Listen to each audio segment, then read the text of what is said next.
been a while. What's up, guys? But we're back. Welcome back. And we are here with the COVID-19 edition. This is Geebee. And this is Pastor Galen. And you're watching Ask the Pastor.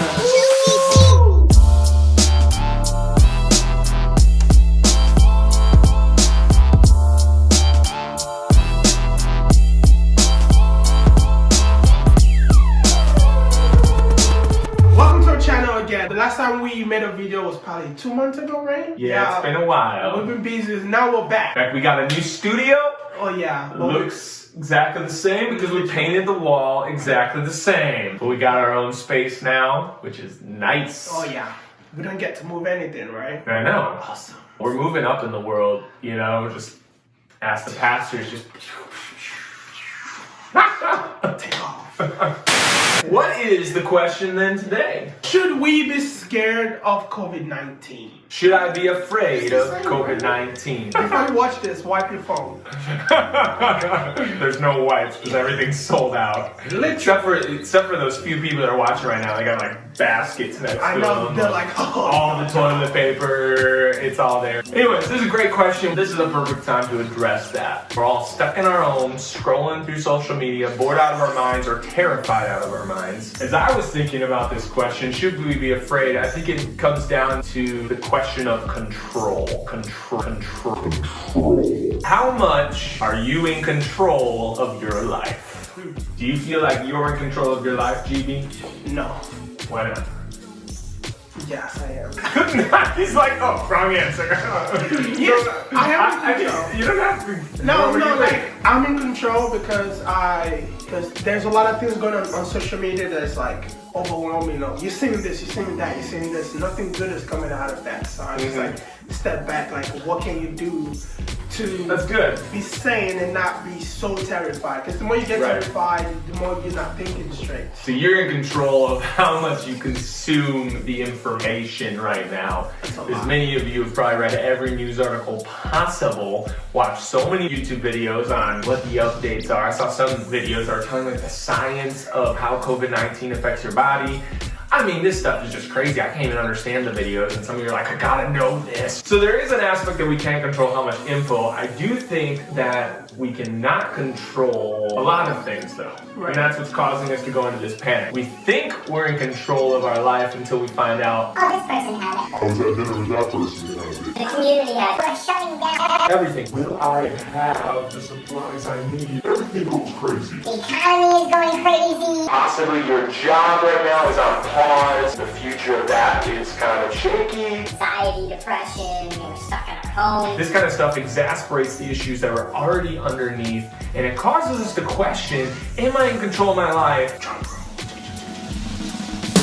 No, I'd say that we are not in control of our lives. The reality is, this isn't anything new. There's diseases all the time going around. Cancer can pop up in anybody. I was reading a statistic, over 2,000 people die a day just from cancer. The reality is, we're not in control, but we like to act like we're in control. We like to act like tomorrow is guaranteed, and when something messes with that, it throws us into a panic. Panic. Buying insane amounts of toilet paper and hand sanitizer and water.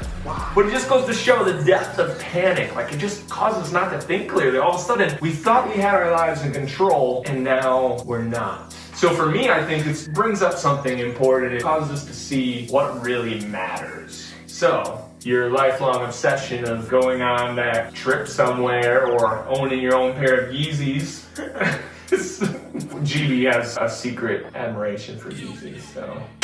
These things that we think are so important in our lives, whatever it is, we think it's so secure. And when that starts to get threatened, we start to think, what really matters in my life? And that's why we get afraid. We get afraid of COVID-19. We get afraid of the unknown. And that's what terrifies us. I feel like the thing that is mostly terrifying is the fact there's no cure for it, because there are so many worse diseases before this. But people are living in the world of like, you can just take this and be better, but it's still worse. But people still leave. So the fact that there is no cure for it is making people like more scared. So we've got sedatives right now. Even if you get cancer, you think, well, I can take chemotherapy and there's a chance I'll survive it.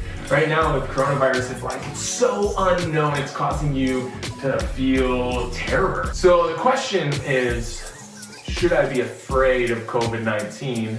The answer is yes, if your only hope is in this life. That's just deep, bro. That's deep. Let me tell you this straight. Everyone is going to die. We don't like to think of that. We like to act like we will not. Right. Each of us is one day going to face death. Maybe it's even today when you're watching this video. You don't even know. You're panicking about getting toilet paper and you see some at the store and you're running across the street and you get hit by a car. That's the reality. It can happen to you any moment. The fear, is it real? Yes, it is real, and I'm not minimizing the reality of the fear, but I'm saying it's caused a lot by our hope being in the temporary. And when that gets shaken up, we get terrified. God says our lives are just a breath. Take a breath. That's what God says your life is like. Boom. Done. The life we have here on earth is so short, but God says it goes on past that for eternity. You're gonna spend life either with God and having a relationship with this person who created you, who wants to be with you, who is perfect, who is loved, or separated from Him. So when you have hope and you say, hey, I have a relationship with this God, even if I were to die today, I will be with Him. It causes you not to be afraid of the temporary. Now, are we unwise? No, of course not. Our church in itself has postponed services. We're taking wise caution. We're making sure that we're not doing anything foolish, but we're not acting out of a spirit of fear because we have hope that goes beyond the fear of right now in this temporary moment. And so for you, when I ask more questions about that, or if it's sitting on your heart and you're like, man, I would love to pray with someone or talk with a pastor or someone, I want to invite you to text our church. The number's on the screen right now. Text that number. And one of the pastors at our church is going to respond to you. We would love to talk more about the hope that we have in the midst of fear. Oh yeah. So if you have anything you want to talk about, if you feel in fear, you can leave any comments, whatever you need. We're always going to answer. That's all I got. Wash your hands. Don't touch Wash your your face. hands, don't touch your face. Please don't touch your face and wash your hands again. Every time. As you're done with watching this video, wash your hands again. Guys, stay blessed. Talk to you soon.